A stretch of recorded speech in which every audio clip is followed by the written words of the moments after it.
Chers compatriotes, chers amis, une question revient souvent et aujourd'hui je l'aborde pour qu'une fois pour toutes tout soit clarifié. La question c'est que quand Sassou va s'enfuir ou quand il sera renversé, faut-il avoir un gouvernement de transition? La réponse, bien évidemment, c'est non. Non, parce que, en fait, la transition est toujours une illusion. Quand Ngouabi avait renversé Massamba Deba, ils ont mis en place un gouvernement de transition. Mais en fait, la transition a tellement duré que ça a donné tout ce que nous connaissons aujourd'hui. Et nous savons, et vous le savez aussi, que Sassou, depuis qu'il est là, non seulement il a criminalisé la vie politique en criminel, en chef, mais encore plus, il est entré au pouvoir de manière à la fois délictueuse, mais également par fraude, par voie de fraude, de manière frauduleuse. Donc, on ne peut pas créer du bon à partir du mauvais. On ne peut pas dire que ce pouvoir, parce qu'il est renversé, il faut maintenant passer à un pouvoir provisoire. Le pouvoir provisoire, c'est un mensonge. Et l'excellent grand écrivain et poète Aimé Césaire, qui a aussi des racines congolaises, avait écrit dans Moi la Minère, il n'est pas bon de rester, de demeurer longtemps au halte, c'est-à-dire aux situations provisoires. Et le Congo doit arrêter de rester dans des situations provisoires qui jusqu'à présent ne lui ont apporté que des déboires et des malheurs. Alors la question maintenant qui va se poser, que faut-il faire? Eh bien, c'est simple, c'est qu'il faut revenir à la légalité.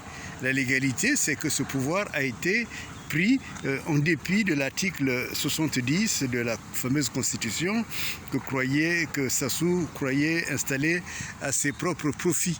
Et donc, ce qu'il faudra faire immédiatement après, il faut réorganiser les élections après avoir annulé les systèmes de base qui existaient, en l'occurrence la fameuse Cour constitutionnelle avec tous les déboires qu'elle a fait connaître, avec toute la fraude, quitte même à arrêter ces brigands. Donc il faudrait arriver à élire de manière libre et transparente un chef de l'État, de telle façon que ce chef de l'État ait la légitimité normale, puisse prendre des décisions sans considérer que ce sont des décisions provisoires, prises par un gouvernement provisoire. Et cela est vraiment capital à comprendre. Et c'est aussi, je dirais, la base d'un changement de mentalité. Parce que les mentalités, il faut radicalement les changer. Il faut installer le pays dans du sûr, dans du solide. Il faudrait construire la République qui vient sur du roc. Et ce roc est un roc qui doit répondre à la volonté du souverain primaire et à qui revient la souveraineté. Et ce souverain, c'est le peuple. Et il faudrait redonner au peuple, à chacun de nous, sa propre valeur, sa propre place, qui jusqu'à présent a été totalement usurpée. Et ça, c'est important, parce que le Congo vit sous un régime d'occupation.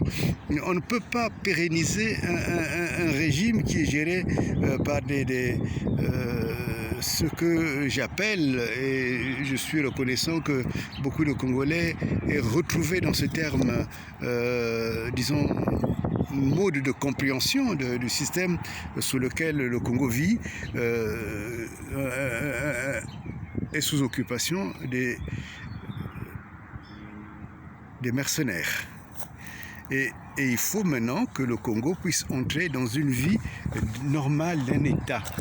Le Congo est un État souverain, le Congo est un État riche, le Congo est un État qui a un passé fort et le Congo est un État qui a un avenir puissant.